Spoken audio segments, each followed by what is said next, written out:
Après des mois de bras de fer avec les géants du Web, Ottawa s'est finalement entendu cette semaine avec Google pour le versement de redevances aux médias. 100 millions de dollars par année en compensation pour la diffusion de nouvelles canadiennes en ligne. Mais est-ce suffisant pour calmer la crise qui secoue l'industrie médiatique au Canada?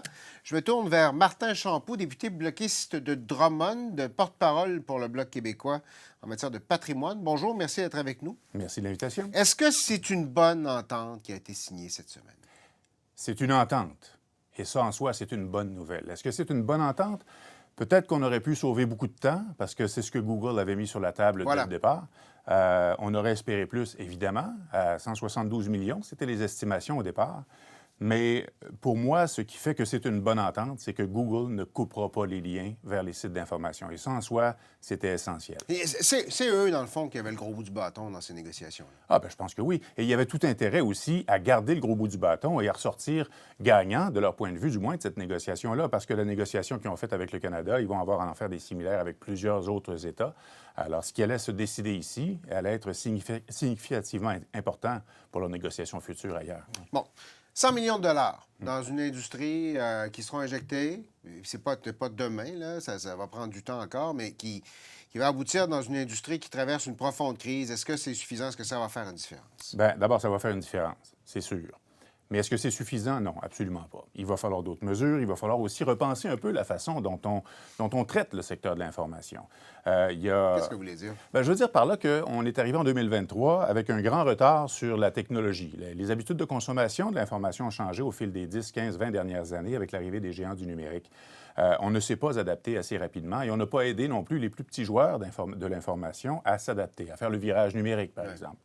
Alors ça, on a été en retard là-dessus. Donc, moi, je pense qu'on doit revoir un peu le modèle d'affaires et on doit surtout soutenir les entreprises d'information, les salles de nouvelles qui le souhaitent à faire une transition numérique efficace. En ça, je pense qu'il y a quelque chose dans l'entente que le gouvernement a conclue avec Google qui pourrait être intéressant.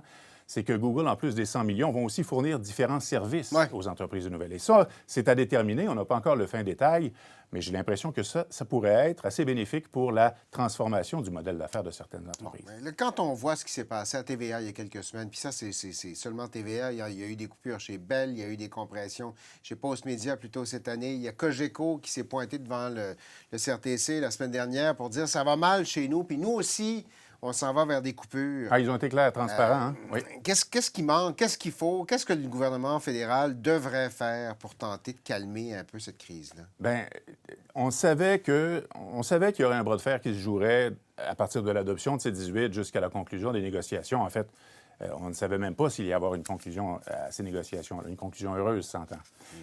Et on demande depuis plusieurs semaines déjà au gouvernement d'agir parce que l'argent n'est pas encore dans les poches des entreprises de nouvelles. Vous l'avez dit vous-même tantôt. Il faut qu'il y ait un soutien financier qui s'installe rapidement parce que Cogeco l'ont clairement dit au CRTC la semaine dernière. Bell Media l'a réitéré, puis Québécois a dit que TVA était dans ses derniers retranchements. Donc, il y a vraiment une urgence que des sommes d'argent considérables se rendent dans les salles de nouvelles pour pouvoir soutenir le secteur de l'information. Ça veut dire un fonds d'urgence. Bon, on a parlé d'un fonds d'urgence de 50 millions. Maintenant, on a l'assurance qu'un montant de 100 millions par année va arriver. Et évidemment, le fonds d'urgence qu'on proposait, il est temporaire. Maintenant que l'entente est conclue avec Google, peut-être qu'il serait temps pour le gouvernement de penser à de nouvelles façons de soutenir le secteur de l'information. Bien, il peut y avoir différents crédits d'impôt qui peuvent être mis en place. Il existe déjà le crédit d'impôt pour les salles de nouvelles à l'écrit. Ouais. L'industrie demande, le secteur de l'information demande que ce soit élargi pour les salles de nouvelles des radios et des télévisions qui sont dans le même état que les journaux, que les médias écrits. Alors ça, ce serait une façon relativement simple et rapide à mettre en place pour le gouvernement pour soutenir l'information. Vos collègues d'autres partis conservateurs, entre autres, disent que ça ne donne rien d'envoyer de l'argent public comme ça parce que c'est le modèle d'affaires qui ne fonctionne pas. C'est le modèle d'affaires qui est brisé.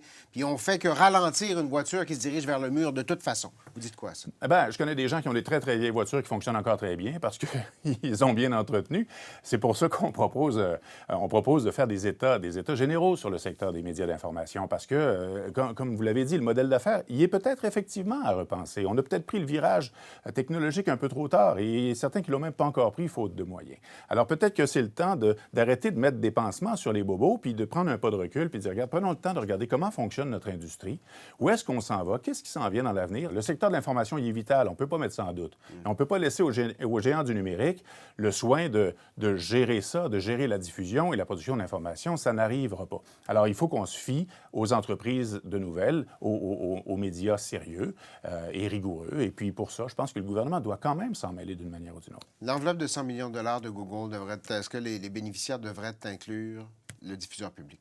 Si on avait eu des sommes plus considérables, incluant par exemple une participation de Meta et d'autres entreprises numériques, une meilleure participation financière de Google, je ne me poserais pas cette question-là. D'ailleurs, j'ai été de ceux, pendant l'étude de C18, qui disaient que non, les salles de nouvelles de Radio-Canada ne devaient pas être exclues parce que même si c'est un média financé par l'État, c'est quand même des salles de nouvelles qui sont aussi victimes de la présence grandissante et je dirais envahissante des GAFAM.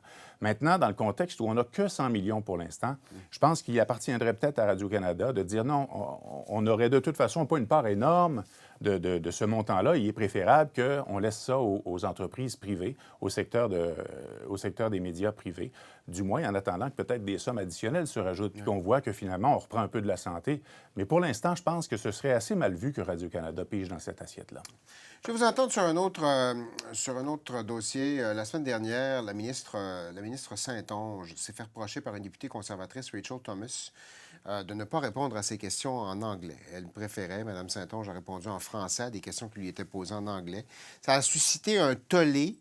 C'est particulier, il me semble, d'avoir ce genre de débat-là en 2023. Qu'est-ce que vous en avez pensé, vous? Moi, j'ai fait le saut. J'étais, comme on dit, aux premières loges. Vous étiez là, vous étiez... là. Oui, c'est ça. J'ai tout de suite demandé un rappel au règlement pour dire que ma première réaction était une réaction de surprise. Comment peut-on, surtout avec la sensibilité de la question en ce moment, comment peut-on demander... Ça revient au vieux Speak White, là. On m'a ramené sous d'autres mots le Speak White traditionnel dont on a suffisamment entendu parler, puis on a tourné cette page-là depuis longtemps. La réponse de la ministre était tout à fait appropriée. Elle a d'abord le droit de répondre dans la langue de son choix. Je l'ai dit, les interprètes font un excellent travail. Et sa réponse était qu'elle préférait répondre en français, sa langue maternelle, pour être plus claire avec une députée qui n'est pas réputée pour être très tendre avec les ministres qui comparaissent au comité. Alors, moi, j'ai été estomaqué de voir qu'on puisse demander une telle chose publiquement en 2023. Ça m'a jeté à terre, honnêtement. Martin Champoux, merci beaucoup. Merci à vous.